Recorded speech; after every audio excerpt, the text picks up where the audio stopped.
আসসালামু আলাইকুম রহমতুল্লাহি ওয়াবারাকাতুহু।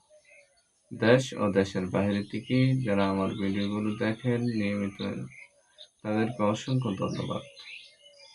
আজকে আমি আপনাদের সামনে খুব একটি মুজাররাত আমল, পরীক্ষিত একটি আমল, ওই আমলের মাধ্যমে ইনশাআল্লাহ রোগীর কি সমস্যা ইনশাআল্লাহ খুবই সহজে ইনশাআল্লাহ আপনারা বুঝতে পারবেন। তো সর্বপ্রথম আপনারা কি করবেন, যে রোগী থাকবে ওই রোগীকে ভালোভাবে 2 হাত সাবান দিয়ে সুন্দর করে ধুইতে হবে। ধোয়ার পর আপনি রোগীকে বলবেন তার বাম হাত এভাবে মুষ্টিবদ্ধ করতে। বাম হাত মুষ্টিবদ্ধ করবে, তখন আপনি কি করবেন, ইস্তিগফার 3 বার পাঠ করবেন। আস্তাগফিরুল্লাহ, আস্তাগফিরুল্লাহ, আস্তাগফিরুল্লাহ। 3 বার দুরূদ শরীফ পড়বেন। 3 বার দুরূদ শরীফ পড়বেন। দুরূদ শরীফ পড়ার পর 7 বার সূরা ফাতিহা পাঠ করবেন। 7 বার সূরা ফাতিহা পাঠ করবেন বিসমিল্লাহর সাথে।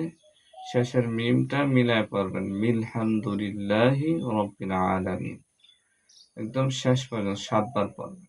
একবার পড়া শেষ হবে, একটি ফু দিবেন রোগীর বাম হাতের মুষ্টির মধ্যে। এভাবে 7 বার শেষ হবে, 7টি ফু দিবেন। তারপরে আর কি করবেন, তারপরে আবার 4 কুল, আমরা যেটা বলি কুল ইয়া আইয়ুহাল কাফিরুন, এটা 3 বার পরে 3টি ফু দিবেন তার বাম হাতে। রোগীর চোখ বন্ধ অবস্থায় থাকবে আর আপনি 3 বার ফু দিবেন। তারপর সূরা ইখলাস পরে 3 বার ফু দিবেন। এভাবে সূরা ফালাক 3 বার, সূরা নাস 3 বার, এভাবে 3 বার করে কি করবেন, ফু দিবেন। দেওয়ার পর আবার কি করবেন, দুরূদ শরীফ 3 বার পড়বেন। পড়ার পর 2 মিনিট যাওয়ার পর রোগীকে বলবেন যে এবার তোমার হাতের মুষ্টি খোলো। খুলে বলবেন যে এবার আপনার নাকের মধ্যে নেন। নেওয়ার পরে তাকে জিজ্ঞেস করবেন যে এখন এই হাতের মধ্যে কি সুঘ্রাণ পাচ্ছেন, পচা মাছ বা শুটকির ঘ্রাণ, পচা মাছের ঘ্রাণ বা শুটকির ঘ্রাণ কেমন লাগে আপনার কাছে, জিজ্ঞেস করবেন। বা ময়লা আবর্জনা গন্ধ বা দুর্গন্ধ কেমন লাগতেছে আপনার কাছে। সে যদি বলে যে আমার কাছে পচা মাছ বা শুটকির ঘ্রাণ লাগে, তাহলে আপনি ধরে নেবেন ওর জিনের সমস্যা আছে।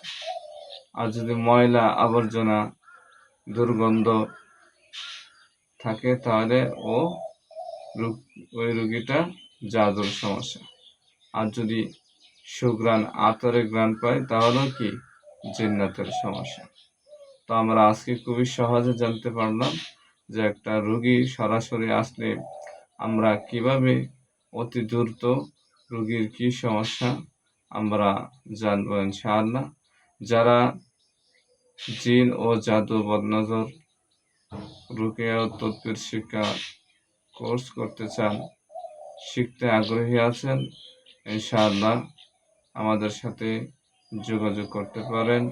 ইনশাআল্লাহ আপনাদেরকে শেখানো হবে।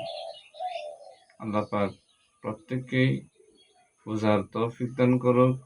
অবশেষে যারা চিকিৎসা গ্রহণ করতে চান, অবশ্যই আপনারা চিকিৎসা নিতে পারেন দেশ ও দেশের বাইরে থেকে। ইনশাআল্লাহ ভিডিও কলের মাধ্যমে ইনশাআল্লাহ আপনাদেরকে সেবা দেওয়া হবে।